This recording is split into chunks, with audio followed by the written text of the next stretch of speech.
Hoy vamos a hablar de Perashat Bereshit, una perashá fascinante, en la cual encontramos grandes fundamentos de la fe judía. Por ejemplo, la creación del mundo, la creación del ser humano, entre otras muchas cosas muy interesantes que aprendemos de esta perashá. Akadosh Baruj Hu decidió que a pesar de que se podían escribir libros enteros de Bereshit, darnos solamente en síntesis, en solamente una perashá en pocos pesukim.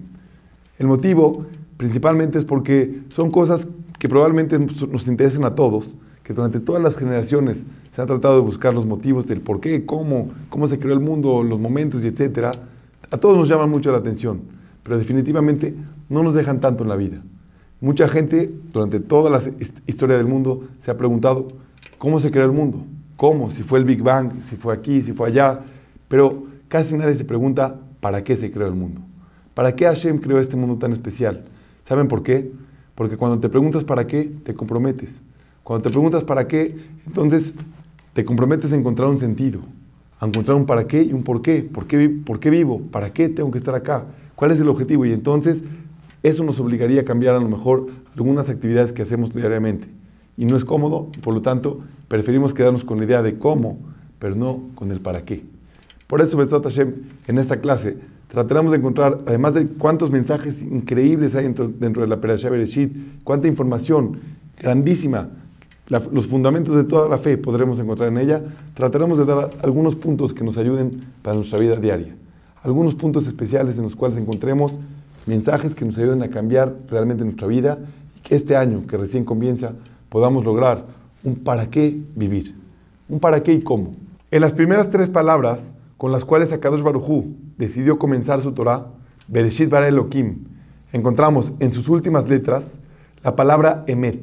Bereshit, la Taf, para Aleph, Elokim, la Mem. Emet. Emet significa verdad. Dicen nuestros Jajamim, Jotamosh el Akadosh Baruj Hu, Emet. El sello de Hashem es el Emet, lo que significa que ante cualquier cosa de este mundo siempre vas a encontrar un sello. Ese sello es el sello de la creación, el sello de Akadosh Baruj Hu, del Creador, que es Emet. Lo que significa que en todas las circunstancias y situaciones de la vida, ahí está el sello, está Emet. La parte donde Akadosh Baruj Hu nos dice, esto está avalado por el Creador, hecho por mí. Sin embargo, hay una pregunta muy interesante. Si es tan importante la palabra Emet para demostrarnos que todo es verdad y todo es directamente de Él, ¿por qué Hashem no hizo y cuadró que las primeras letras de cada palabra sean la palabra Emet? Que haya puesto en vez de Bereshit otra palabra que empiece con Aleph o con Mem o con Taf y de esa forma se forme la palabra Emet. ¿Por qué son las Sofetebot, los finales de las palabras? Y la respuesta es una respuesta muy interesante. Dicen sus Jajamim, en las situaciones bonitas de la vida, cuando la persona tiene hijos, cuando la persona se casa, cuando gana mucho dinero, le pega un negocio muy especial, en ese momento, ver la mano de Hashem no es muy difícil. Ver que todo lo hace Akadosh Baruj Hu no cuesta tanto trabajo, porque ¿qué hace uno para tener hijos? ¿Qué hace uno realmente para tener mucha suerte y de repente hacer un negocio impresionante y que todas las cosas salgan bien? Se da cuenta uno que ahí está el sello de Hashem, la palabra Emet. Sin embargo, en las situaciones difíciles, ahí nos cuesta mucho más trabajo ver la palabra de Akadosh Baruj Hu, el sello de Hashem.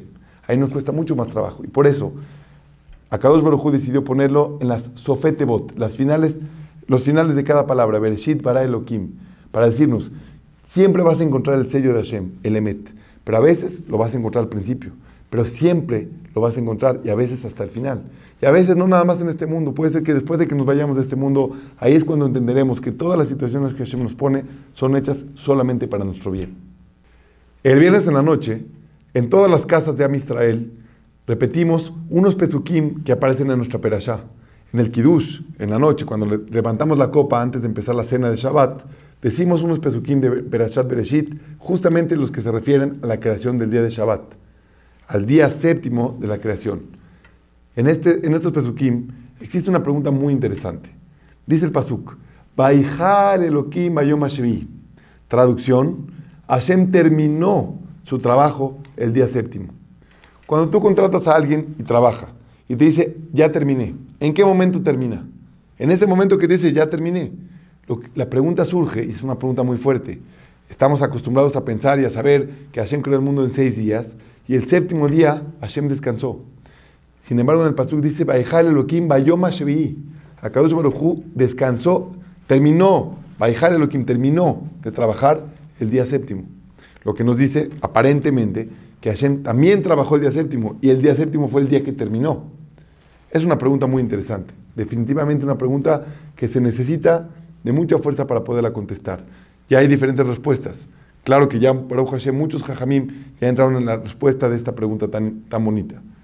Sin embargo, encontramos en el Or HaChaim HaKadosh una respuesta que también nos puede dar un mensaje muy importante para nuestras vidas.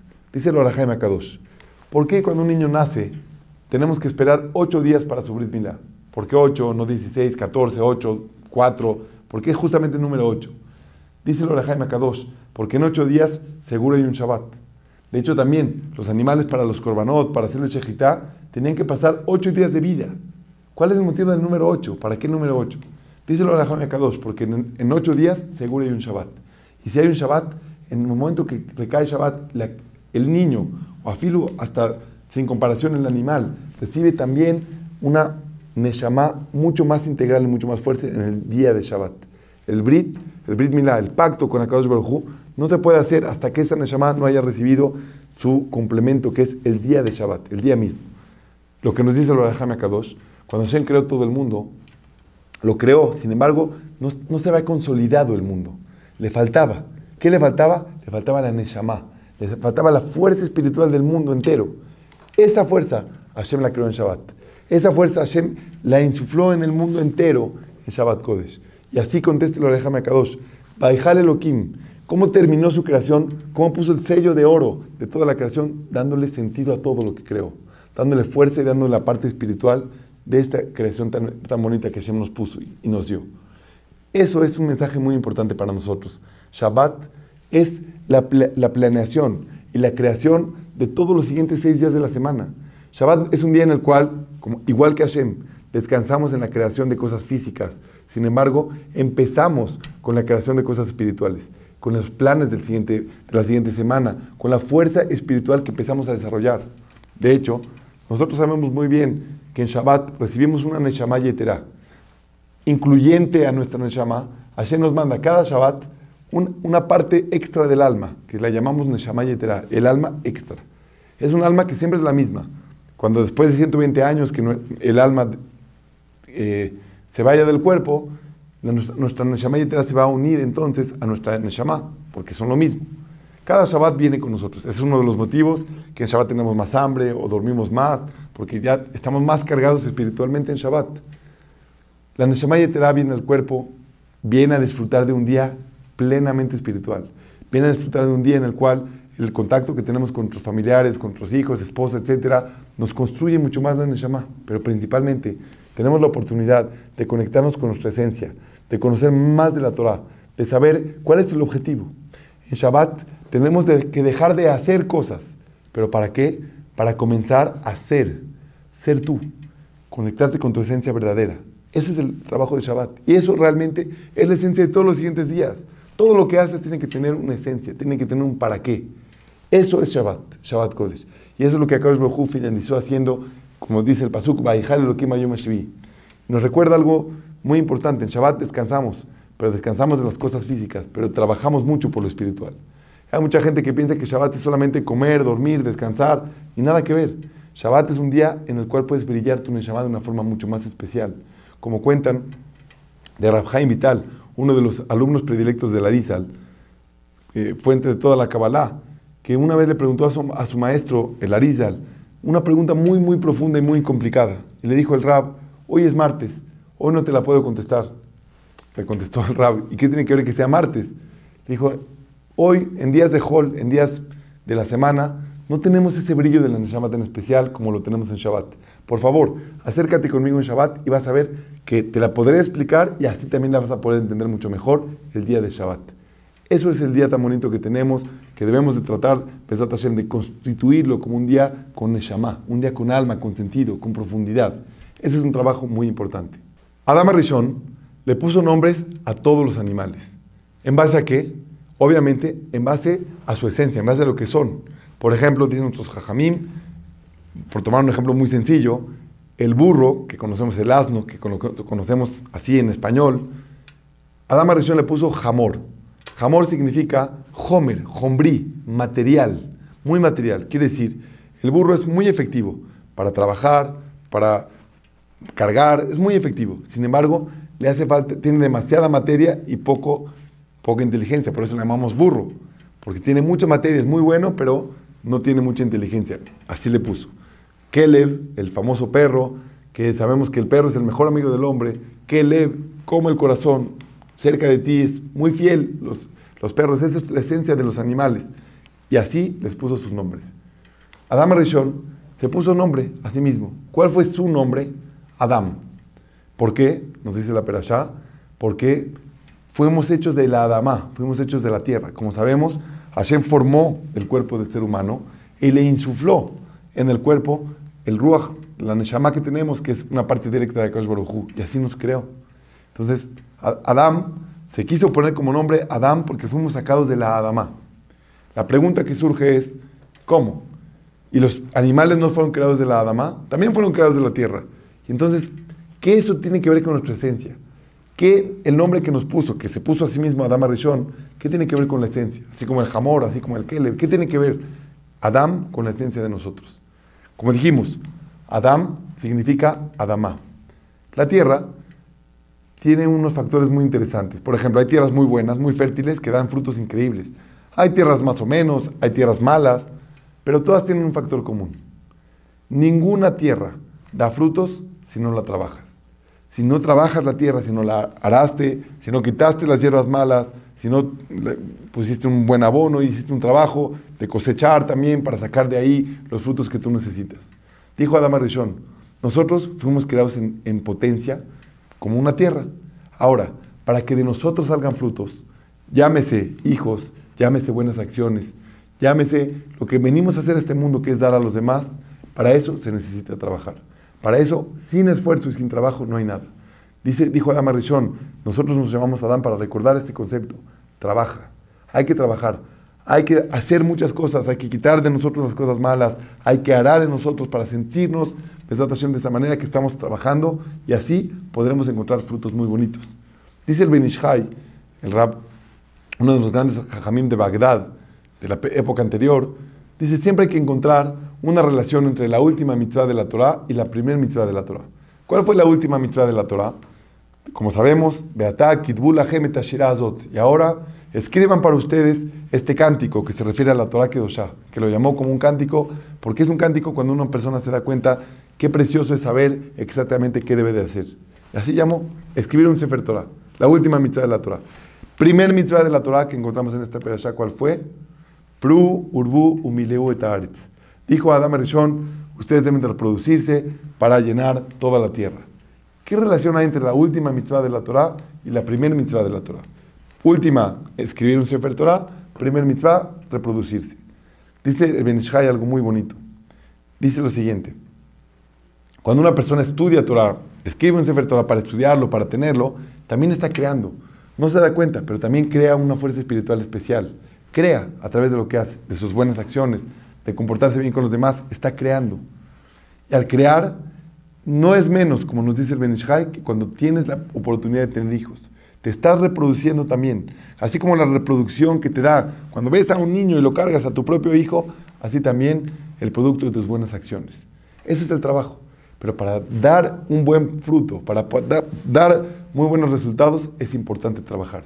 Trabajar y trabajar mucho, trabajar sobre nosotros y de esa manera sacar lo mejor de cada uno de nosotros. En el cuarto capítulo de Perashat Bereshit, Perek Dalet, Pasuk Haf Hei, en el Pasuk 25, encontramos un Pasuk muy interesante. Adán y Javá estaban desnudos antes de haber comido el fruto prohibido. Y dice el Pasuk, Adán y Javá, Arumim, Beloit Boshashu, y no se avergonzaban. No se avergonzaban, explica Rashi, que es nuestro gran comentarista de la Torah, algo muy interesante. Y dice, ¿por qué no se avergonzaron? Porque a pesar de que Adam Rishon tenía toda la inteligencia para llamar a los animales según su esencia, según lo que son, como dijimos antes, igualmente todavía no tenía el Yetzer Hara. Y como no tenía el Yetzer Hara, no podía diferenciar entre el bien y el mal, no podía diferenciar entre Darkei Atzeniut, como dice Rashi, entre las formas de la modestia, de poder estar cubierto, y por eso no tenía vergüenza de haber estado desnudo en el Gan Eden con Javá. Surge una pregunta muy interesante. En base a las palabras de Rashi, Entonces, cuando Adán Arishon come del fruto prohibido, como sabemos la historia, Javá es convencida por la Nahash, por la víbora, todo en sentido muy profundo, habría que estudiarlo mucho, con mucho más profundidad y no quedarnos con la idea del kinder, de lo que nos dijo nuestra morá, de que imaginarnos nada más a Javá y a Adán, todo tiene cosas mucho más profundas en base al Zohar, en base a fuerzas y etcétera, etcétera. Pero la pregunta de nosotros es un poco más superficial. Cuando Adán Arishon pecó y comió del fruto prohibido, recibió un castigo. Un castigo se recibe cuando tienes la oportunidad de decidir sí o no, cuando hay libre albedrío, cuando hay te hará, cuando hay algo que te incita a hacerlo y entonces caíste y lo hiciste o lo lograste y lo superaste. Cuando Adán Arishon pecó, comió del árbol prohibido, del Etz Hadat, en ese momento tenía que haber sido que no tuviera castigo. ¿Por qué? Porque no tenía Yetzer Hará, porque no tenía libre albedrío todavía para decidir. Y más todavía, si no tenía Yetzer Hará, ¿cómo pecó? Si no tenía Yetzer Hará, ¿cómo fue y comió del árbol prohibido? Si no tenía mal instinto, no tenía nada que lo incitara a hacer el mal. Para eso, para contestar esta pregunta interesante, vamos a remontarnos a la idea de qué significa Yetzer Hará. Es más, ¿dónde se representa el Yetzer Hará? Si nos ponemos a pensar, yo en lo personal siempre pensaba que había, como en las caricaturas, un angelito bueno y un angelito malo. El angelito bueno te dice, haz el bien, y el malo es el que te incita a hacer el mal. Eso lo entendería yo como el Yetzer Hará. Y sí, hay opiniones en nuestros jajamim que dicen que el Yetzer Hará es un malaj, es un ángel que está externo a ti, que te incita no al bien, sino todo lo contrario, constantemente, externo a ti. Pero hay otras opiniones de jajamim que nos dicen, no, el Yetzer Hará vive dentro de ti. El Yetzer Hará es algo interno, es tus deseos internos, y desde ahí es tu Yetzer Hará y tu Yetzer Tov, de la parte más interna. Esa es la discusión que hay entre nuestros jajamim. Pero para poder entender la respuesta a la pregunta que dijimos, ¿cómo puede ser que Adán Arishon pecó si no tenía Yetzer Hará? Así nos explica Rashi en el pasuk 25 del Perek 4, Perek Dalet. Entonces, ¿cómo puede ser que pecó? ¿Y cómo puede ser que lo castigaron si no tenía Yetzer Hará? Sin embargo, según esta contestación o según esta investigación de Jajamim de cómo funciona el Yetzer Hará, llegamos a algo muy interesante. Dicen las palabras de Rashi, se puede deducir algo muy interesante. No tenía Yetzer Hará interno, pero tenía Yetzer Hará externo.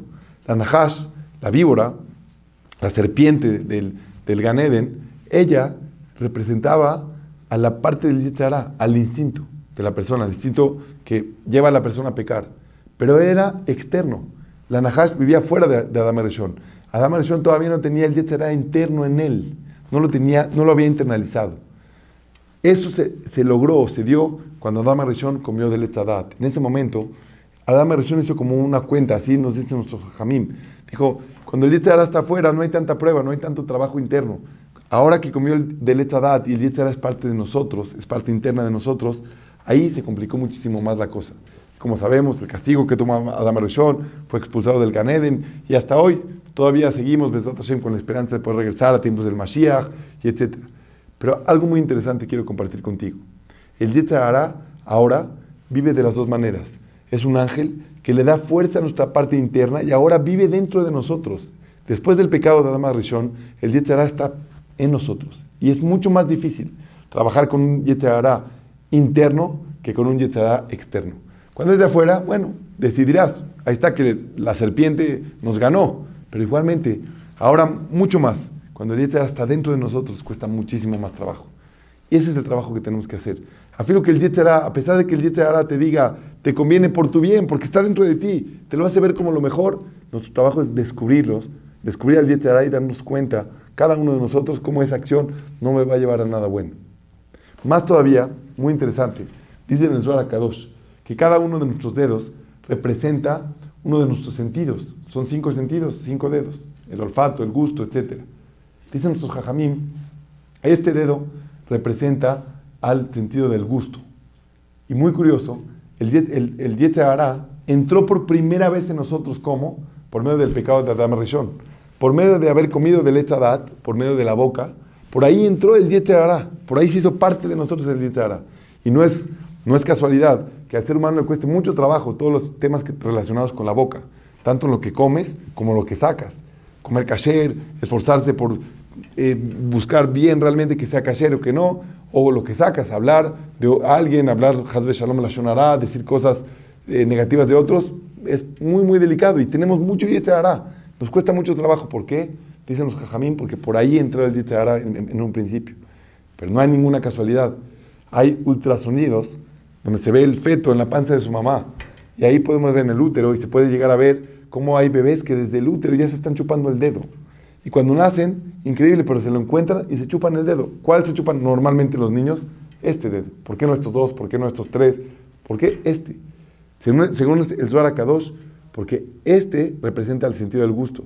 Para darle y tranquilizar al Yetzer Hara de alguna manera, la necesidad que tiene el Yetzer Hara, entonces este dedo va a la boca y así entra más tranquilidad. Desde que somos niños, desde que nacemos, ya nacemos con reflejos, con cosas ya muy ancestrales en nosotros que dependen de nuestra Neshama. Tengamos en cuenta estos mensajes que dijimos, tengamos en cuenta que esta perashá es el comienzo de Bezrat Hashem, es empezar el año con el pie derecho, es empezar el año tomando en cuenta estos mensajes de Bezrat Hashem y agarrándolos para llevarnos a nuestra vida práctica y día a día empezar a trabajar y a mejorar.